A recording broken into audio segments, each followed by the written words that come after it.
Hey, what's up everyone? Welcome to the first episode of Ask the Experts. It's the first time CNET and GameSpot have ever gotten together and had a love child. My name is Jeff Bacalar. I'm Peter Brown. And we're here to answer your questions that you have about the next generation gaming consoles. Because we are the experts, we know a lot about this stuff, for better or worse. First question we have is about console exclusives. Ryan writes in and wants to know which console has the best exclusives out of the gate. These consoles launched within the last month.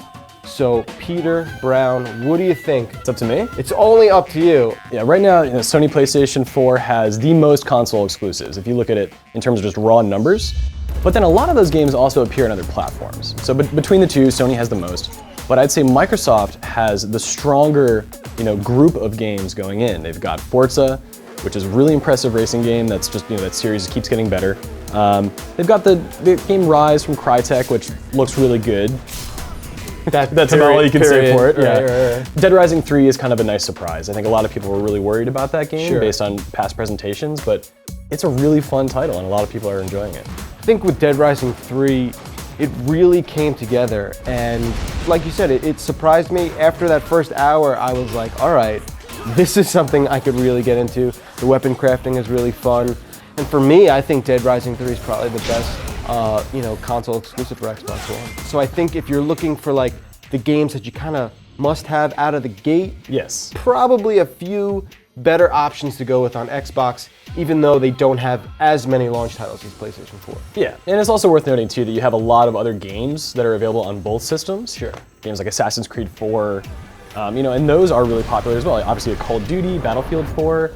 The differences there, though, are worth talking about. Because on the PlayStation 4, a lot of these games run at 1080p, 60 frames per second, where they wouldn't on the Xbox One. I've done a significant amount of testing in that regard. Having both consoles hooked up together, doing Battlefield 4 back-to-back, doing Assassin's Creed back-to-back.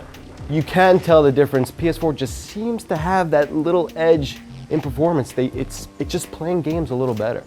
Let's look maybe 6 to 9 to 12 months from now. Where do you think we're going to stand maybe a year from now? Titanfall is a really important title for Microsoft. Right. That is the parkour influence, first-person shooter game with mechs and everything, and they've got that unlocked. That's coming from EA, but they've also said, EA has said, well, no, it's not just a timed exclusive. Sony's never going to have it. Right.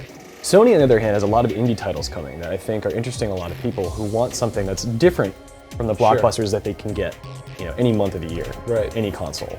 All right, Jeff, our next question comes from Isaac on Facebook, who wants to know, am I ever going to be able to play Xbox 360 games on my Xbox One? Oh, this is easy. Absolutely not. Next question. Okay, well, hold on a second. There is a chance down the road that Microsoft could follow suit what Sony did on the PlayStation 3 with PSN. Okay. Take old games, take the code and port it to the system, call it a classic. I also want to bring up the fact that PlayStation 4 has some really wacky, sort of ambitious streaming stuff planned. We don't really know too much about it. We know that backwards compatibility will be addressed in some capacity. Yeah. Whatever it is, it's not happening until 2014, that's for sure. Yeah. So, there is a little concrete info. Sony has gone on the record as saying that the service they purchased in 2012, Gaikai, the cloud game streaming service, will be utilized to let people stream PS3 games to their PS4 and even the Vita afterwards. All right, Peter, that's going to do it for our first episode of Ask the Experts. Thanks so much for the questions. We've got a lot more to answer, so stay tuned each and every day for a new episode of Ask the Experts. Until next time, I'm Jeff Bacalar. I'm Peter Brown. Thanks for tuning in. We'll see you guys very soon. There's a lot more information coming your way about these consoles. You're not going to want to miss it. We'll see you soon.